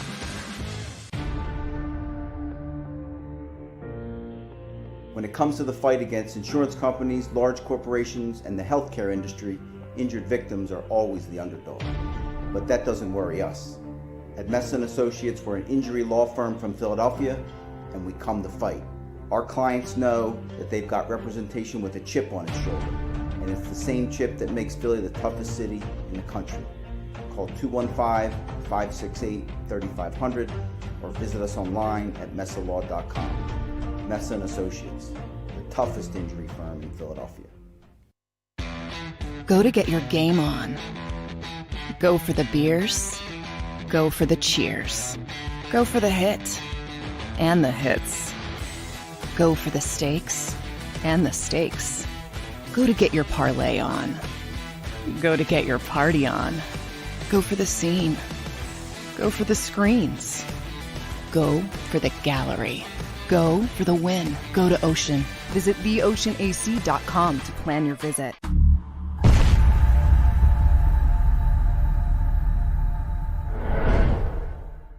Celebrating the life of your loved one is what we do at Life Celebrations by Givenish. When the matriarch of the Dalloway family died suddenly at 82 years old, Life Celebrations by Givenish stepped in. They will make this the easiest thing that I know it's not easy, but they will make this as easy as possible. Life Celebrations by Givenish, customizing services as unique as the individual. I just know that my dad, who is in charge of everything, was not in charge of anything at that point when my mom passed. And again, just another shout out to this place for making it easy. Turning tragedy into a celebration of life, no matter how hard, is what we do at Life Celebrations by Givenish. Life Celebrations by Givenish, customizing services as unique as the individual. EAGLES, Eagles. We got Mac and Mac here on Birds 365. I feel like I need to do that with the T in the background for Chris Franklin there. Looks like I should get down on my knees and begin to pray. It's not us pray. No. Trust me. If you go old school Gloucester County Times and newsrooms and everything, it's furthest thing from that. It's my journalism church. There you go. If you want to go that. Bless me, Father Franklin, for I have sinned. I don't know why I felt the need to say that, but I did. That T in the background. And oh, by the way, for all you other sinners out there who are Mac fans, JAKIB Media fans, you go ahead and hit the like button. I know we're like the wallpaper, Johnny Mac. We're there every day. People tune in every day. It's the same bunch of guys on the stream every single. You can hit the like button once every blue moon. Keep us going. 535. We got to get we got to get the 1070. We got to double it. Is that right?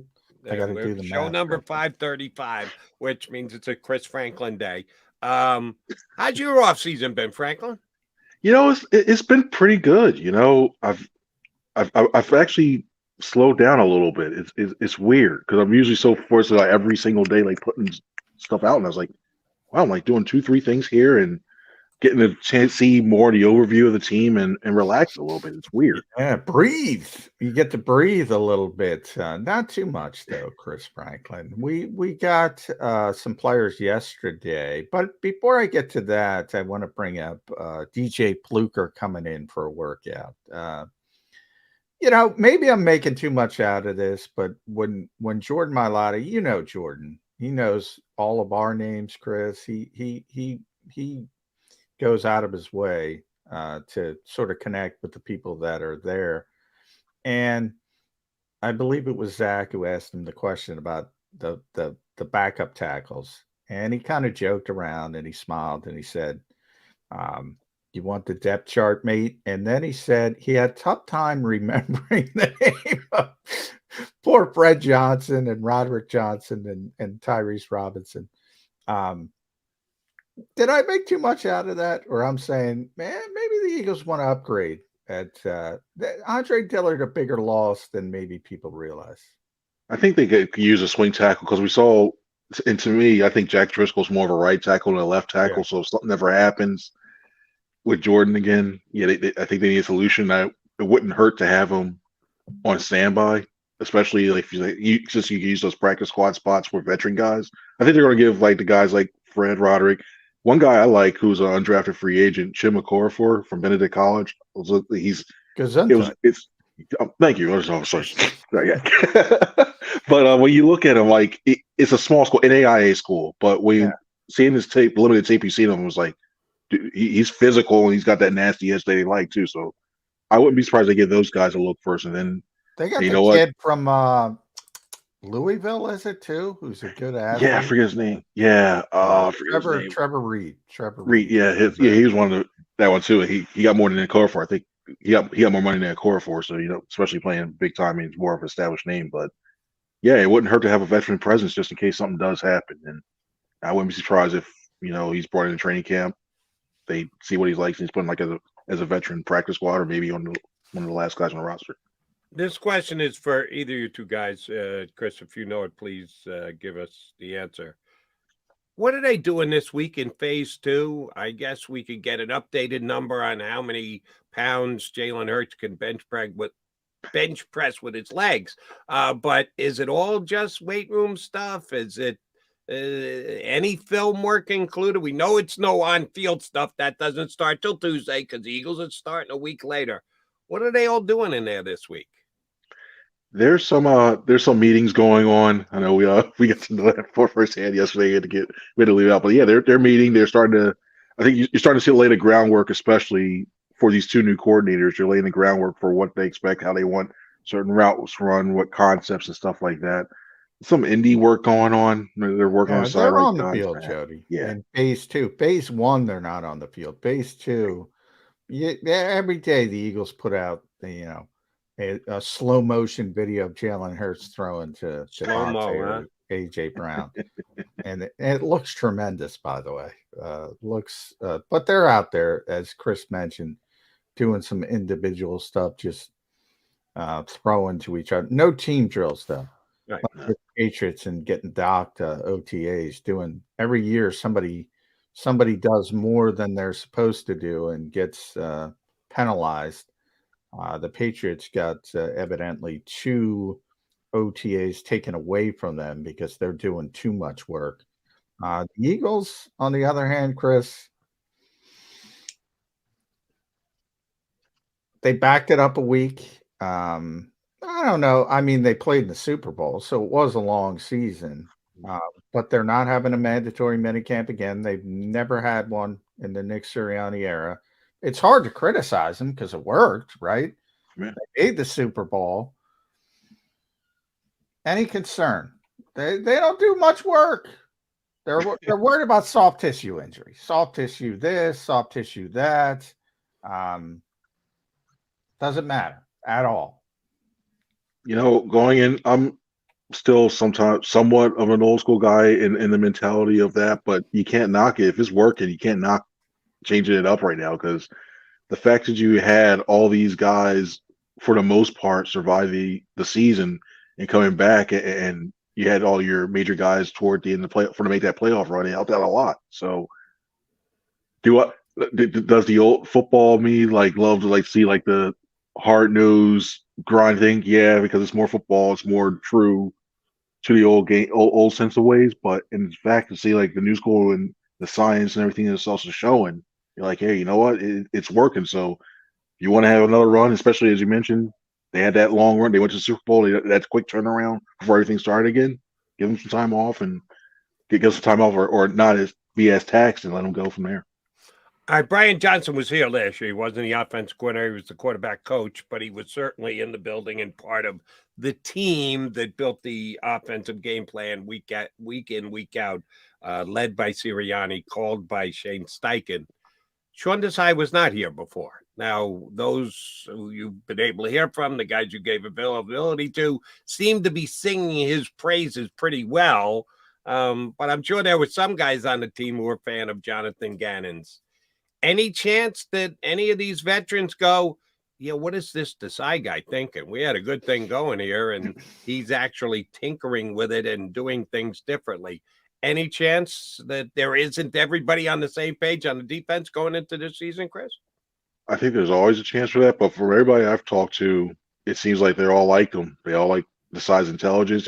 He explains well what the reason why they're doing the schemes and going behind that. And I mean, we even heard from Josh Sweat yesterday saying he's a big fan of defensive line, and how they like that. And I look at that. I think it's going to be more of a.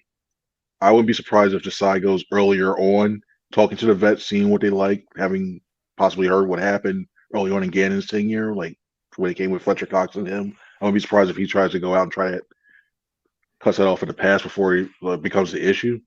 So I can see him. I don't foresee any major things. I think the biggest thing is going to be how much they adjust early on and try to get to it. It's just it's a lot of terminology. It's almost like going to, hey, I just learned Spanish and then I want to implement it and use it. I want to go to Mexico. I want to go to Spain and try to use it. And you're like, and it starts a little slow, well, this is a broken sentence. So I think it's going to be more of just getting used to the way he likes his things done instead of the other way, like Gannon did. You mentioned Josh Sweat there. Now that Isaac's gone, I think Josh Sweat is the most underrated player on the Eagles. Why do you think that is, Chris? Why do you think people don't realize how good Josh Sweat is? When you're on a defense that have guys that have been around for a long time, like Fletcher Cox and Brandon Graham, and then you have a defensive player of the year candidate in Hassan Reddick, you focus on a lot of that. Then you have the personalities of Slay. You see Bradbury do things and Josh is quiet. Josh is pretty much to himself. He gets along with everybody from what we've seen. Gets along with everybody in the locker room too. It's just he's not that boisterous type. Does have that boisterous personality that we see, like he's talking to us. So I think that's why I gets on the thing. But when you look at the tape, you look at the impact that he has on the field. You get that pressure from the backside of the quarterback. They got to account for him. It's not one of those things where you say, "All right, let's slide the whole entire line to Hassan Reddick and just go, okay, we don't have to worry about." He's the balance they need on that line in order to continue to have that the sacks and the pressure. So I think it's more of it's a personality thing in terms of him just being more quiet. All right, if Josh Sweat is the Eagles' most underrated players and they use their second first-round draft pick on a defensive end, I look at my calendar, it's May 25th. 1 week from today would be June 1st. Will Derek Barnett still be in Eagle camp 1 week from today? I think you will. I think everybody's going to be like, why is he there? We're just waiting for the penalties. We're just waiting for the roughing the passers. And he's really they love him in the locker room. Like it's almost like what we were talking about with Sweat. Like he's one of those guys where he talks to the media and everything, he's real quiet or doesn't talk at all. But when you go in the locker room, they like him. I mean, he was along for the Super Bowl ride. He was there in Glendale with that suit. He can't travel with the team, still talks to everybody else. So I think they're hoping that they get a guy who just gets a press. And then one thing I did look at back in 2021, when you look at Barnett, he was able to get the pressures in the hurries and get the ball out quickly. The sacks weren't there. I'm not going to even. You can't even go after the sacks totals weren't there, but he have impacted the quarterback enough to get him moving out the pocket and rolling around. So if he was a starter, I'd have some reservations. But for what he is on the second rush line, if he can give you anything like that, hey, you take it. Now here's my question with Derek Barnett, Chris. And I'm not near. Jody's turned the page on him like years ago. I still think last season I thought, you know what? As a rotational player, I got no issues with Derek Barnett, no issues whatsoever. Good player, just never lived up to expectations as the number 14 overall pick. And by the way, I'll add into it. Somebody was writing about Derek, and Darius Slay picked up on it and said, This is the year. You know, Slay is a leader, man. He's always propping up his teammates. He's propping up Derek Barnett. Where's the playing time? Because you have Reddick, you have Sweat, you have Brandon Graham. Now you have Nolan Smith. I mean, barring injury, right? We always say that. There's no more reps. You got to get the 30th overall pick out there. Now, they're not going to cut him because they can get something for him. But I do think if I say to you, Chris Franklin, week 1, is Derek Barnett on this roster or is he traded? I think that is because I think you can get a day 3 conditional pick for Derek Barnett. There's a lot of teams that need pass rushers. Is he traded by that road opener in New England? I think there's definitely positional value in that. I think it'll be one of the defensive tackles that I think they go light because you have Milton Williams that can go defensive end or defensive tackle sometimes as well too. I think they go lighter at defensive tackle this year because you have Jalen Carter as well too. You think you get some more snaps out of him as well. So, and I know they rotate a lot, but I think maybe you cut one less defensive tackle to keep him on there. Just keep those bullets in. I mean, heck, because of Janarius Robinson, we've seen him. They just had him stashed on there too. I think he's a guy they could probably basically leave off the 53 man as a possibility to make room for Barnett, or vice versa. So I wouldn't completely shut it down or anything there. I just don't. I don't know. First of all, I said see who would want him, but I'd probably say he's on the roster. If you're going to match defensive tackles with defensive ends, Marlon T or Derek Barnett, if it comes down to that's the last defensive lineman that makes this roster, which one's staying, which one's going? I go Barnett. I really would because the only thing basically you use Marlon T as a backup nose tackle. In my opinion, look at it the other way. Like, well, I think he's more suited to be the nose, and I know you use the 5-man lines a lot on first down and second downs, but I don't see, especially with rush down. I think the edge rusher, that's where the positional value comes in. I think it's more valuable out of the edge rusher than the defensive tackle. Marlon T is listening right now. We heard you say that, Frank. Yeah. You better, I'll say this. You better be careful when you walk by his locker when you're ever. His brother's gonna come after me too now. Tui's in the league now. Tui's gonna. Here's why. Now Marlon's also coming off an injury, so who knows? You know, those PCLs, as Chris Maragos can tell you, things can go wrong with those PCLs. So we got to see if he's healthy first. But you know, if Barnett sticks, right, he's not going to have playing time. This is it too. This is it. He's gone next year because there's no the contract's done.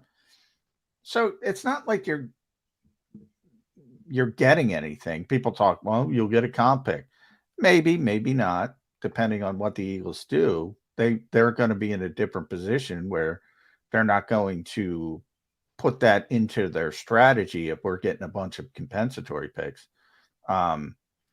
He's gone anyway. Why not keep the player that's going to be around for a little bit? Because Marlin still has some time on his rookie deal.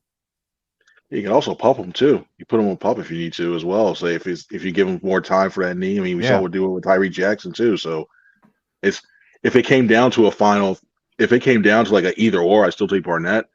But I think there's a chance that if it came down to those two, he's still, because we've seen that like he'll be like him and Brett Toff and stuff like, yeah, you have a knee injury, huh? What? Yeah, you have a knee injury, right? Yeah, I do. Okay, yeah. Stash. Put him in there in case something happens. Well, let me ask you about Tyree Jackson. Shoot, we haven't mentioned his name on Birds 365 in a month. And John was singing his praises, so I was buying into, hey, this kid looks like he can play. Great move from quarterback to tight end and the like, and the guy just can't get a break with injuries. I thought there was a chance Eagles were going to move on from him during the offseason. They chose not to. He's back again. He's up against a numbers fight.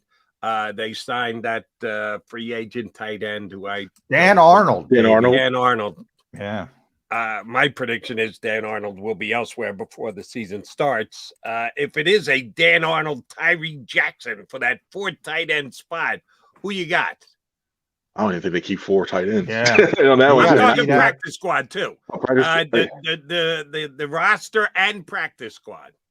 See, I think Arnold's brought in more for Stoll because I just looking at what they did, especially on special. The Arnold one feels more special teamish as well too, and more as a receiving aspect as well too. I know Stoll is more on the blocking side, but just what they were doing special teams wise seems like I think Jackson, when the coach comes out, I think Jackson becomes the guy they would choose over Arnold because I think they still see the possibility of what you have for him, and especially in the red zone. That's the guy where I look at if he stays healthy and he continues to develop. When you have him matched up in the red zone, especially with those jump balls to just imagine running like a rub route. You have AJ Brown going across one way, you got Tyree Jackson going across the other way. All that size, and you're trying to get in the middle, trying to deflect that. It's tough to do. I think when you look at projecting stuff like that, Jackson's a guy, like if it came down to like the practice squad, they'll add him on that way too. And he's worth a shot. He was an exclusive free agent. Why not take the shot and see what you got there and have him come back for another year? One of the plays at training camp, because the play got hurt on when he broke that bone in his back. Remember that catch? 6'7" guy going every bit up to get the football, landing flat on his back. Phenomenal catch. Phenomenal catch. But I think he was out of bounds. But yeah. That was up there with the Jalen Reagor one-handed. Remember the Jalen Reagor? Oh yeah, I saw it right in front of him. Like, oh man, that a shock. Like, oh, yeah. Yeah, and then to go back to Tyree Jackson one real quick. I remember I was standing right next to Harold Carmichael and Mike Quick, and they're sitting looking like they're they're. If you impress those guys with a catch, I mean, it's looking good. But then he went for it, and then he got hurt. It's like, oh great, here we go. That was rough. Oh, I forgot about the Jalen Reagor one. I forgot about that. That was a good catch, but that went viral. We can certainly say that went viral, and he went down the toilet thereafter. But again, I don't want to kick a guy while he's down in Minnesota. Maybe the most important competition for the Philadelphia Eagles this upcoming spring leading into the season is going to be between Ian Book and Tanner McKee. Are you ready to evaluate their ability to spin the football as soon as the Eagles get on the field next week, Chris Franklin? Yeah, I do. I think if it came down to it, I think Book's a guy. I just really? I really think so, only because of this. I mean, we've heard so much about when it comes to changing the offense. And now I'll preface this by saying, if you get all the way down to Ian Book or Tanner McKee to playing with this offense, you're in trouble, I think, because you lost 2 quarterbacks by then. But when you look at Brock Purdy, you never know.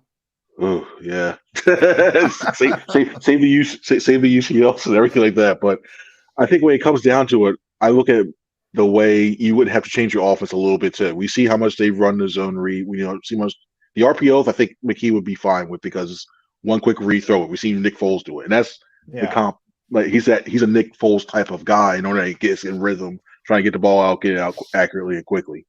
But I think with Book still to me, he still has a lot of talent in there. I think he's a little bit more. I think he is more mobile than McKee, and I like his arm. I think it's decent as well too. And granted, I know he's only started like the one game back when he was with the Saints, but I like what I see out of him, and hopefully he can try to sneak up McKee onto the practice squad, and then give him a chance next year to compete for that QB2. So yeah, I asked Alex Tanny that last week. I asked him about that similar style because a lot has been made of it. Nick is, he had he loves Phillip Rivers. You can't get much different from Phillip Rivers and Jalen Hurts. So from his perspective, it's not a big deal. I think they just want guys who can process quickly and be accurate. And if that's Tanner McKee over Ian Book, so be it, even though you have to ship the offense if you're down to Tanner McKee. But from my perspective, all right, if you can mimic some of the things Jalen Hurts does, like who cares if you do it crappily? That I think the Eagles are on the right path there. Just get a guy who, and maybe that's Ian Book. I'm not saying Tanner McKee is going to be better than Ian Book, but I do know, Chris, you know how these teams are now. They do not like to cut their draft picks. They do not like to cut their draft. Now, you could stash him on the practice squad if he's really crappy, like Carson Strong or Clayton Thorson. Reed's in it. But he's not draft pick, but still, Reed those type guys. Yeah. But Ian Book was a 4th round pick, I believe, of New Orleans. So I'm kind of like, and he was a really good college player. I'm kind of like torn on him. Like, why did New Orleans give up so quickly on him? And he's kind of undersized where Tanner McKee, but Tanner McKee's like 6'6". I don't know. That's going to be an interesting competition. You usually don't get too excited about third string quarterback. I'm kind of excited about third string quarterback. I think it's an interesting competition. For me, quarterbacks are always say if anything with a quarterback, I'm sitting there, I'm looking, I'm like, oh, cool, what's this footwork? Oh, this guy's footwork's good. Okay, you see how well he kept the backside in because they have to respect him running on the outside. And I just think when you have a more mobile quarterback, I mean, accuracy. We've heard Nick, accuracy is key on that one. And if both guys are accurate or as accurate as they can be, I look at the guy in a mobile quarterback because I think he gives you more spacing, and the fact that he can't just forget about contain or watch that, you may have to add a spy. And that just the fact that you can occupy an extra guy or two who you're afraid that's going to pull out on like a zone read or something like that. I just think you get more space to run some more stuff on the backside as well too. So I think for me that's a big thing for that to have a mobile guy. All right, shame on me for not being able to remember because they got Ian Book during the preseason last year, right? The end of preseason, end of waivers, final cut. Right. Got them off waivers. So the Eagles had 4 quarterbacks in camp last year: Hurts, Minshew, Carson Strong, and who's the other guy? Reed Sinnett. Where is Reed Sinnett? Was he XFL, USFL? Forget where's Waldo? Where's Reed Sinnett these days? Come on, you guys. You were tight with him. You were like this. Where is Reed Sinnett these days? He was playing for one of those leagues. He's playing for the XFL. Yeah. He's playing in the spring. San Antonio, the mighty San Antonio Brahmas. What was his quarterback ranking? If you have it handy there, Johnny. That I can't help you with. It's tough to get those. Can't get the San Antonio. What are they? He was a backup with the Brahmas. He was back. He started one game. He was 13 of 19 for 97 yards and a touchdown. That sounds like. And that didn't get him immediately signed on an NFL roster this year? As of now, he is not signed to an NFL roster. But, the San Antonio Brahmas have a legendary history, and he's part of it. Who's the coach of the San Antonio Dramas?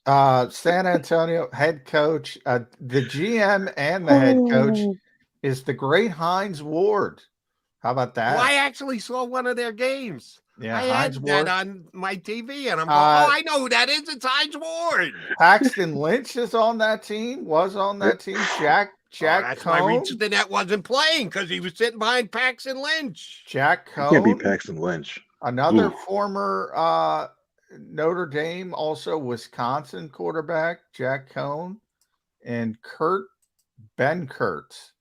Remember him too. Ooh. East Carolina, Virginia guy. So a lot of competition at quarterback for the San Antonio Brahmas 365, baby. Yeah, good luck. Man. Hines better come on show every single day. He's got to be a featured guest on Dramas 365. All right, so next week, with the Eagles actually doing some outside teamwork drills as a squad rather than just individual and the like, give me a potential storyline that you're going to be working on, Chris, that you're thinking about, either a competition, either a guy stepping up into a more important role, or an issue that the Eagles have. What are the things you can't wait to get out there and be able to see and add that to your story that, yeah, no, the Eagles are better than I thought they're going to be here. No, this is something that the Eagles still have to address. Is there a story you're leaning toward next week? And, oh, by the way, the only one who's going to steal it is McMullen, because none of the other Eagle beat writers are watching right now. But just talk to me. Forget the John's here. You got the makings of a story for next week when the Eagles actually get on the field? You know, being that we're in the cone of secrecy and silence You right got now. the T behind you. No one would steal with the T behind you. They know that they would face eternal damnation if they stole a story idea from you. Hey, I come from the lineage of Reuben Frank. You know, he used to work for the Gloucester County Times, so I have to watch out for him too on that one too now. But I want to look at the linebackers. I want to look and see how Morrow and Dean really do a coverage when they have to get out there and do that. No, granted, it's non-touch, stuff like that, but I want to see how well they flow. I want to see how well Nakobe Dean commands that defense, how he adjusts to the fronts, and he's a bright guy. Well, I mean, if you got an engineering degree, I mean, you got to be doing something, because that's a tough field. So I want to see how he adjusts to being the guy in the middle, because he's going to probably be wearing a green dot, communicating with the side. So that's the guy I want to see how that. And I want to see how Morrow. I know he's a little bit lighter, but I want to see how he does, and there's not going to be hitting. By the way, since you both watching yesterday, Nakobe Dean still listed at 230 pounds. Now, I'm just watching on my computer screen, so it's not big. 40. He doesn't look like 230 pounds to me. The Eagles are still adding weight to what Nakobe's carrying. He's are got they big not? traps, so maybe that gives him. I'll give him 224. Yeah, but they're Gilding the lily that. a little bit on the size of Nakobe Dean. They're inflating that a little bit. At C. Franklin News, Chris Franklin. Make sure you follow Chris on Twitter. Tremendous reporter, better guy, NJ.com. You can read him there. South Jersey Times, Lehigh Valley Live, Times of Trenton, all over the place. Nakobe, the biggest part of that, I'll leave it there with you, is that was a signal, Chris. You know how the Eagles do business. They're only putting out, this is the second sort of grouping of veteran players in the offseason they gave to reporters. That means you're a part of things. And he's going to be the leader of this defense. He's going to call the defense. He's going to be the green dot. They planned for this, but are you a little concerned that they didn't carve out a little bit more time for him last year? Say, hey, take a series for Kaiser White here, there, or do you think it's not that big of a deal? 34 reps overall. I don't think it was, because I think when you had a defense that was going, if there were issues early in the season, I mean, like really big issues where the defense was not only missing tackles, but missing coverages, the guys couldn't run out things, and they were just really getting blown off the ball, then I think that was a time, that would have been a time to insert him, see what you had there. But the way that TJ Edwards was playing, even with Kaiser, if you played him on the weak side, Kaiser was playing well at the time. So, yeah, I have no problem with that. And if that, getting back to the old school thinking, that I like when guys have a chance to sit on the side get immersed inside, to get used to everything, and then going out there, so just throwing in the fire and go, okay, that, and then because to me, only bad things can happen. Like I look at like I know you get them the experience and they try to feel for themselves, but if a guy goes happen and say confidence goes bad or they get hurt and they don't know what to do or stuff like that, I think you can ruin down the line. So the fact that he got that time to sit back and watch, I think is more beneficial than just throwing him out there immediately. So I think that helped out a long way. CF is always good stuff. We appreciate it whenever you come on. We'll be reaching back in just a couple of weeks. You're going to have to put up standing next to McMullen next week, so I'll apologize in advance for you there. But thank you very much for jumping on with us today. I appreciate it. Thank you guys very much. Chris Franklin, NJ.com, here with us on Birds 365. All right, running a little late. Quickie timeout, come back. We're going to put a bow on the show here on Birds 365. Do you stream on a Roku, Fire Stick, Google TV, or Apple TV? Now you can watch 6ABC 24/7 with the 6ABC Philadelphia streaming app. And the big story on Action News? Search 6ABC Philadelphia and start streaming today. Go to get your game on. Go for the beers. Go for the cheers. Go for the hit and the hits. Go for the stakes and the stakes. Go to get your parlay on. Go to get your party on. Go for the scene. Go for the screens. Go for the gallery. Go for the win. Go to Ocean. Visit theoceanac.com to plan your visit. The greatest fans on earth. It's a bold statement, but would you expect anything less from Philadelphia? 58 years of heartache creates a toughness, a grit, a resolve not found in most. Sure, our prayers were answered, but now that we've had a taste, we're looking for more. Pondley Hockey, official partner of the Philadelphia Eagles.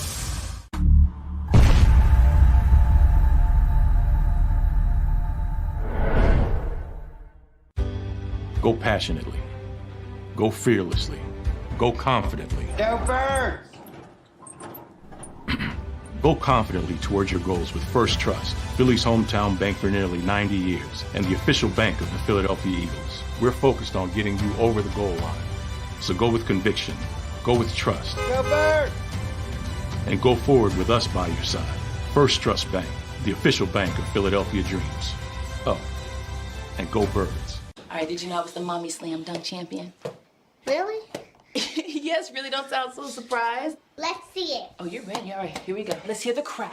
So go to right, I go to left. Fake a mom. Mama, go up, mama! She did it. Again? You can't avoid gravity, but United Healthcare can help you avoid financial surprises by helping you compare costs and doctor quality ratings. United Healthcare. Uh-huh.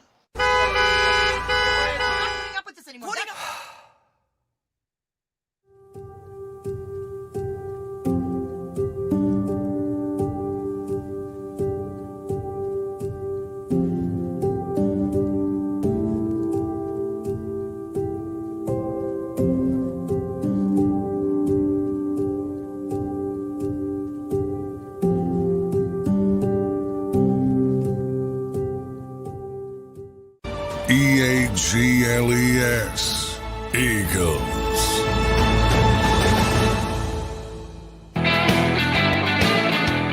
McMullen and McDonald, last couple minutes here with you on Birds 365. Go ahead and hit that like button before you exit stage left, which we're going to do coming up here in just a couple minutes.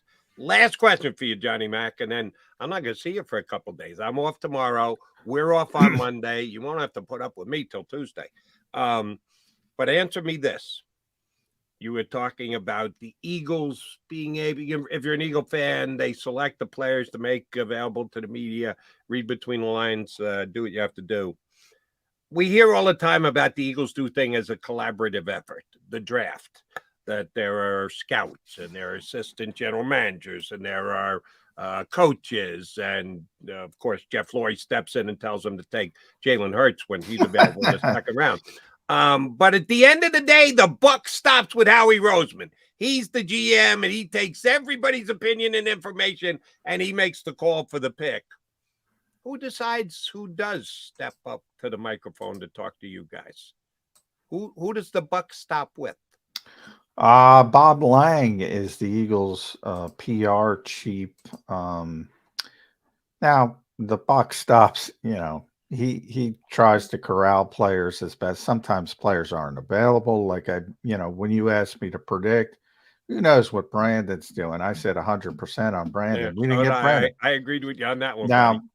Now I saw he was out doing charity work. I don't know if that was yesterday. It might be something like that. They might not be there because they're Right. doing something else. So a lot of it depends on logistics. We were supposed to get DK McDonald yesterday, the secondary coach. We didn't get him because he was in a meeting. Wasn't going to happen. They weren't going to keep us there for hours. So, it's not like he can decree, hey, you're doing this. It's kind of, we're last on the list of things to do. And they I try to prop you guys up a little bit. Come on, this is important stuff. we're last on the list, and they prefer we weren't on the list, to be honest. So it depends on a lot of things, and he tries to wrangle people. But while I say that, when I said like it means something, we're not getting Sean Bradley at this time of year. Nothing against Sean Bradley. He's a very good special teams player. They're only giving us meaningful, impactful players in this stage of the game, so to speak. And then Shocked that you didn't get Davion Taylor yesterday. Is that what you're saying? yeah, Davion's another good example. Now, hey, I like the old days when the locker room was open And you chose for yourself. yeah, because a lot of the stories at this time of year are the underrated guys, the undrafted guys. Like, we're never getting the undrafted guys. They might have the most interesting stories. I remember when Jeremy Reeves was here. Now he's a Pro Bowl player in Washington, special teams player. Had such an interesting backstory. But hey, like everything else, things have changed, and you got to make do. Well, we may do this week, partner. Have a good time with Robbie E tomorrow. I'll see you on Tuesday, but happy Memorial Day. Happy Memorial Day to Johnny Mac, to all of our streamers. Hey, be back here tomorrow because Rob will take care of you with Johnny Mac. I won't see you till Tuesday, but as always, thanks for streaming in here on Birds 365. You've been listening to Birds 365, the destination for the passionate Eagles football fan who bleeds green. If it's Eagles football, we're talking about it. Debate, inside the locker room, and guests that are some of the greatest football minds from around the region. We hope you enjoyed the show. We know we had a blast. Make sure to like, comment, and subscribe, and we'll be back soon. But in the meantime, hook up with us on social media at JAKIB Sports. See you next time on Birds 365.